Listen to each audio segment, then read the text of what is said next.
खैबर पख्तूनख्वा में सरकारी मुलाजमीन ने तनख्वाहों में 10% इजाफा मुस्तरद कर दिया। असम्बली के सामने एहतजाज की वजह से खैबर रोड बंद हो गया। मज़ीद तफसीलात जानेंगे डॉन न्यूज़ के नुमाइंदे आरिफ हयात से। आरिफ, ये क्या माजरा है, तफसीलात से आगाह कीजिए।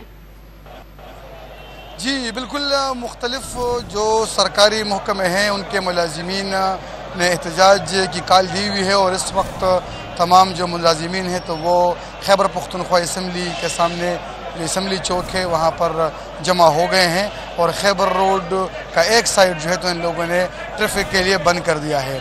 इनके मुतालिबात हैं कि अभी जो सूबाई हुकूमत ने बजट पेश किया हुआ है इसमें तनख्वाहों में इजाफा 10% किया हुआ है, लेकिन महंगाई काफ़ी ज़्यादा है तो महंगाई के को देखते हुए उसी के मुताबिक जो है तो उनकी तनख्वाहों में इजाफा किया जाए। मुजाहिरीन यहाँ पर मौजूद है, उनसे बात करते हैं। क्या आप लोगों के मुतालिबात हैं, क्या कहेंगे?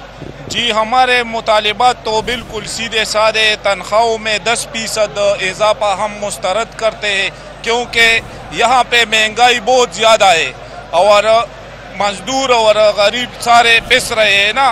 बेरोज़गारी की शरह भी ज़्यादा है, उसके अलावा मुलाजिमीन के बहुत सारे मसाइल है। तो हम चाहते हैं कि महंगाई के तनासब से उसी तरह इजाफा किया जाए। तो ये लोग यहाँ पर जमा हुए हैं, ये जो खैबर रोड है तो एक साइड से इनके लिए ब्लॉक किया हुआ है और सिर्फ ये नहीं है बल्कि मज़ीद जितने भी महकमे हैं उनके तमाम मुलाजिमीन यहाँ पर जमा हो रहे हैं और बता रहे हैं कि दूसरी साइड को भी ब्लॉक करेंगे। सिर्फ सूबाई महकमों के नहीं है बल्कि इसमें वापडा के मुलाजिमीन भी शामिल है, वो भी एहतजाज कर रहे हैं कि उनकी तनख्वाहें भी बढ़ाई जाए। जी।